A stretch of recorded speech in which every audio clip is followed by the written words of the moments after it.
Good morning, students. This is my lecture number 1 for chapter number 2, The Address, written by Marga Minko for class 11th, subject English. Children, this chapter is taken from your supplementary book Snapshots. In this lecture number 1 of chapter number 2, I will tell you about the poet Marga Minko, and then I'll introduce all the characters of the story with you, and I'll give you the complete introduction of the story, and then we will go with the explanation of the story from your textbook. Let's begin with the introduction of the author, Marga Minko. She was a Dutch journalist and author. She lived and worked in Amsterdam. She was born on March 31, 1920 in the southwest of the Netherlands. This story describes the incident happened in her life when it was the Second World War. In the war, Minko's parents, her brother, her sister were all deported, but having escaped arrest herself, she spent the rest of the war in hiding and was the family's only survivor. She lost all her family members in the war and she was the only survivor. Nevertheless, she died just before her 85th birthday as she had fallen accidentally into an unprotected well. And I will tell you now the main characters of the story. The chapter has main 4 characters in the story. The main protagonist, who is the narrator of the story, and she is the daughter of Mrs. S. Then the second character is of Mrs. S, who is the mother of the narrator. And then the third character is Mrs. Dolling. Mrs. Dolling was an old acquaintance of the narrator's mother, Mrs. S. Then there is one more character in the story, that is a girl of 15 years of her age, and she was the daughter of Mrs. Dolling. So altogether there are 4 women described in the chapter. One is the narrator, narrator's mother, narrator's mother's acquaintance, and the acquaintance daughter, who is a girl of 15 years. And now I will introduce the chapter to you. The story of The Address is about the human predicament. Predicament means worse condition or bad plight. So the story is about the human predicament that follows the pre-war and post-war period. Mrs. S, who was a Jew, was a rich lady, whereas Mrs. Dolling was a non-Jews lady.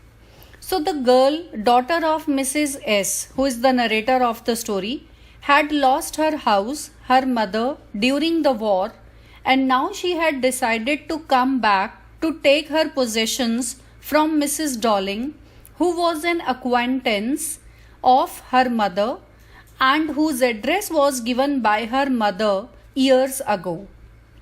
When the narrator reached the house, the woman treated her with a cold reception and did not let her into the house. She decided to go back anyway, and then she met her daughter, who let her in and told her to wait inside. When she saw all the possessions in front of her, she couldn't connect with them and decided to leave the house. Actually, what happened in the story describes the condition of the people before the war and after the war. The narrator's mother, Mrs. S, was a rich lady who was blessed with many things of her own. And in order to keep those things safe during the war and in order to enjoy those things after the war, she gave the possession of those things to her acquaintance, who was known to her, named Mrs. Dolling. And she asked her daughter to keep that woman as well as the address of the women in her mind, so that after her death the daughter would be able to take all those things back from the acquaintance. That was Mrs. Dolling. But after years ago, when the things came back to normal, the narrator decided to visit the address which was given by her mother before she died, and she finally reached the address. It was Marconi Street, number 46, and there she could see the same woman whom her mother introduced her. But here the women did not attend this girl nicely, and she did not even allow her to come into her house. And this was really heartbreaking for the narrator, and she decided to go back from there. And why she decided to forget all the things belonged to her mother is a big question that we will read and find out. So the story begins with the narrator's or the protagonist's visit to the address given by her mother. She reached at Marconi Street, number 46, and she rang the doorbell. There, the one woman came to open the door, but she did not open it completely. The protagonist asked the woman standing at the door if she still knew her. The lady had opened as the door a little.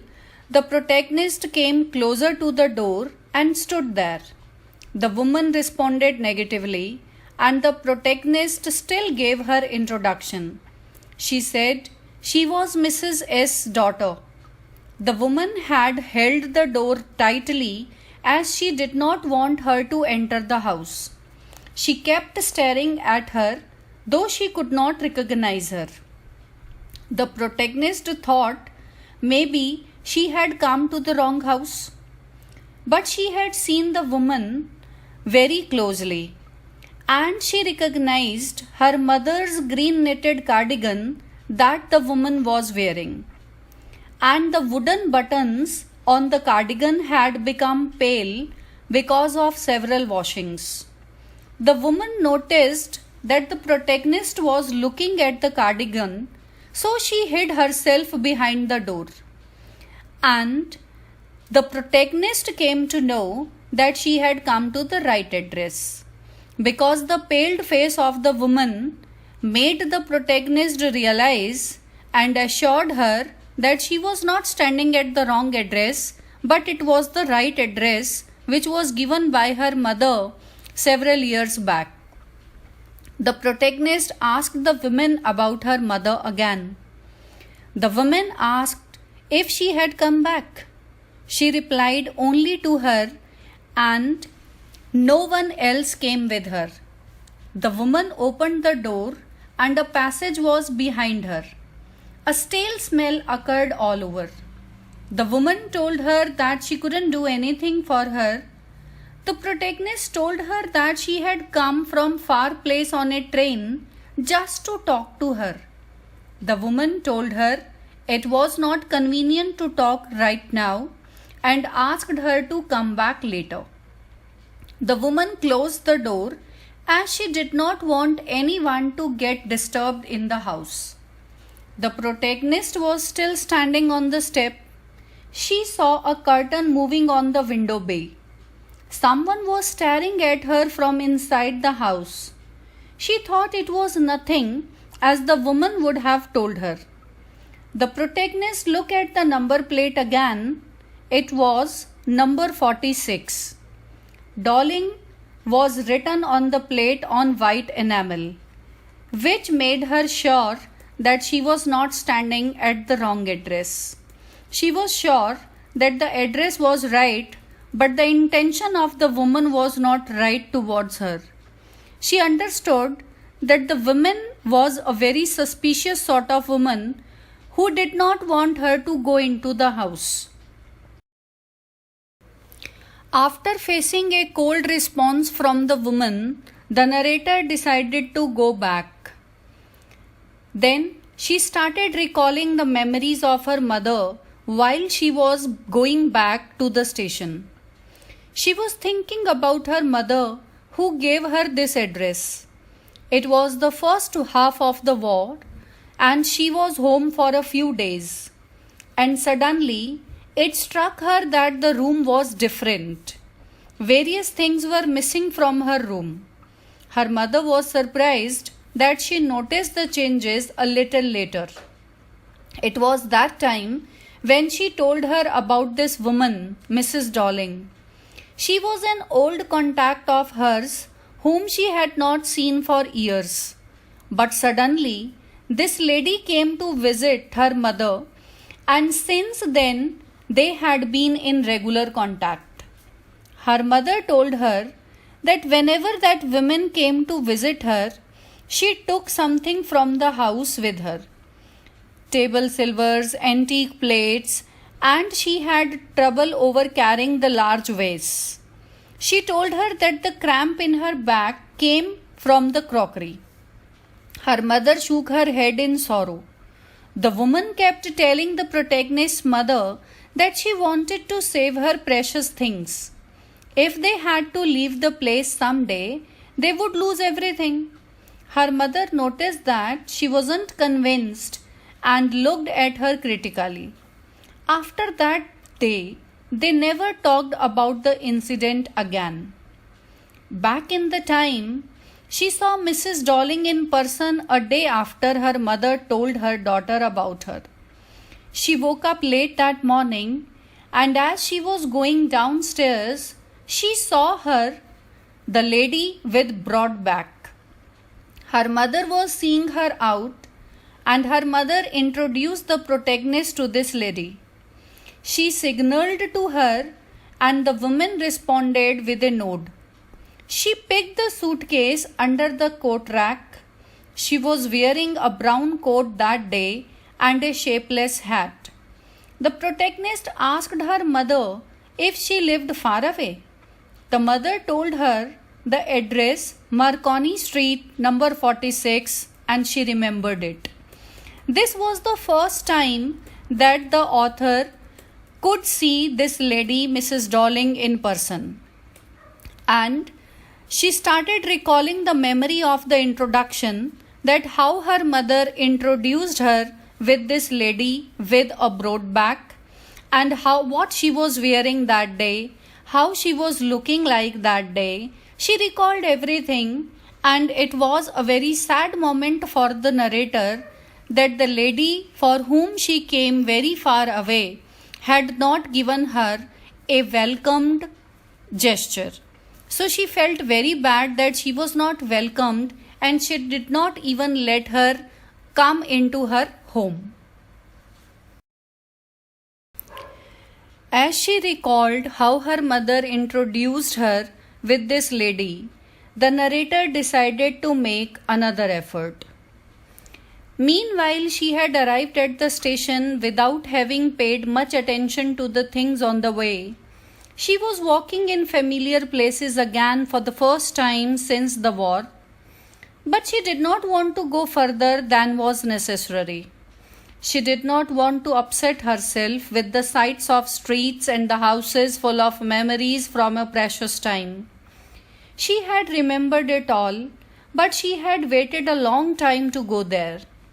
Initially, after the liberation means liberty, or they got free from the war, she was absolutely not interested in all that stored stuff, and naturally she was also rather afraid of it. Afraid of being confronted with things that had belonged to a connection that no longer existed. As I told you, she had lost the entire family in the war, and all those things reminded her the members of her family. Therefore, she did not want to have any connection with the things which were not existing at present. The things which were hidden away in cupboards and boxes and waiting in vain until they were put back in their place again, which had endured means suffered, all those years because they were things. But gradually everything became more normal again. Bread was getting to be a lighter color. There was a bed you could sleep in unthreatened, a room with a view you were more used to glancing at each day. And one day she noticed she was curious about all the possessions that must still be at that address given by her mother. She wanted to see all those things. She wanted to touch them because she wanted to remember her mother. She wanted to recall the memories of her mother. Therefore, she decided to go and put second effort to visit the house. The author's decision to revisit the address. Now, she will describe what happened when she decided to revisit the address. After the first hopeless visit, she decided to try one more time. When she reached Mrs. Dolling's home this time, she found a girl of 15 years opened the door for her. The protagonist asked that little girl about her mother, and that girl told her that she was outside doing some errands, to which the protagonist decided that she would wait for her. The protagonist followed the girl along the passage. There was a Hanukkah candle holder hung next to a mirror. She remembered that she never used it as it was unmanageable. The girl asked her to sit down as she opened the door for the living room. She stopped and she was disturbed. She was standing in a room which she knew and she didn't. She was standing in the middle of the things which she did not want to see, and they burdened her. Maybe because of the way things were arranged, or the humid smell in the room, or the ugly furniture. She was scared to look at everything. She sat down on a chair which the girl pulled out for her. She looked at the woolen tablecloth. She rubbed it, and her fingers felt warm. As she followed the lines of the pattern, she remembered a burn mark that was never repaired by her mother. The girl told her that her mother would be back soon and asked if she would like to have a cup of tea. She answered thank you, because by the time she was recapitulating the memories of her mother with the belongings that she could see in all around the room. But the smell of the room was disturbing her. She was feeling very bad that the room had a great mess, and the things which were taken care of by her mother were kept in unmanageable manner there, and the things had actually lost their beauty. And she recalled the memory of her mother after touching the tablecloth that had a burn mark on one side of it. And she remembered that the burn mark was never repaired, and the girl felt very bad that all the things which belonged to her mother were kept in such a poor manner in that house, and those things had actually lost the value of their own, because she thought now there was no connection of those things with her, as she could not feel the touch of her mother with those things. Now the protagonist felt the things. First, she noticed that the condition of the living room was miserable. Then she looked up. She saw the girl put 2 cups of tea in front of her. She had a broad back just like her mother. She poured tea from the teapot, and it had a gold border on the lid. She opened a box and took some spoons out of it. The protagonist complimented the girl about the box. She felt weird hearing her voice. It was sounding different to her. As the girl turned to give her a cup, she asked if she knew about the box. Then she added that it was antique according to her mother. She pointed around the room and said that there are more. She told her to see, although the protagonist did not need to follow her direction.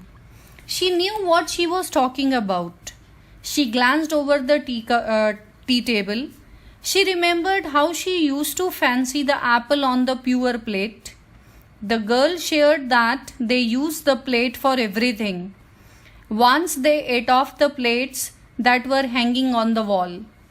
The girl wanted to eat off that plate too. But it wasn't anything special. The protagonist found the burn mark on the tablecloth. The girl looked at her in a question. Because the girl was getting surprised, that how this protagonist knew about all those things which they had been using for several years. And she had seen this lady into her house the first time. So the protagonist said yes and told her, when you are so used to touching things into your house, you hardly notice anything. You only notice when something is missing or it needs to be repaired or because you have lent it. She again found her voice to be unnatural. She continued, she told the girl that once her mother asked if she would help her polish the silver. It was a long time ago and she was bored that day. She had to stay that day, maybe as she was ill. She asked her mother what silver she is talking about. Her mother said it was the spoons, knives and forks, but she didn't know that it was silver. The girl laughed and said that she bet she did not know it was either with what they ate with. The protagonist asked if she knew. The girl hesitated and walked to the sideboard and opened a drawer. She said she would see if it was there. So all those things were very surprising for that 15 years old girl, because she got to meet such a person at her home who knew about all the belongings, all the things kept into the room, kept into their house, which they had been using for several years. Now, the time to let go all the old memories. The protagonist jumped and said she forgot the time as she had to catch the train. The girl asked her if she did not want to wait for her mother. The protagonist still replied with a no and said she must leave then. The girl pulled the drawer open. The protagonist said she could find her way out and walked down the passage. She heard the ringing sound of spoons and forks. When she reached the corner of the road, she looked at the nameplate again, and it said Marconi Street, and she was standing at 46. The address was correct. But now she did not want to remember it anymore. She did not want to go back, as the things in their mind reminded her of memories linked with the familiar life of old times. But they lose the value when you are separated from them and you see them again in a strange environment. She thought of what she would have done with a small rented room where blackout paper hung over the window and no cutlery fitted in the narrow drawer. She finally resolved to forget the address, as it would be easiest for her. So here the question is answered, why she decided to forget the address, for which she was very curious to visit. She was very curious to visit the address because the address was given by her mother, and she knew that the things belonging to her mother were kept safe at that home. But when she reached that address and she found the mother's belongings were kept in a messy manner, and she could not connect with those things because they were kept in a very poor way, in a very strange environment. And she thought, when she had got separated from her mother, so how these things would be valuable to her. These things were valuable to her when those things were connected to her mother. When she had lost her mother, then the things had become valueless for her. She could not bear the irritating or that unpleasant smell of the room. She could not bear that the things were kept in such a messy manner and they had been used for several years by some other people in their own ways.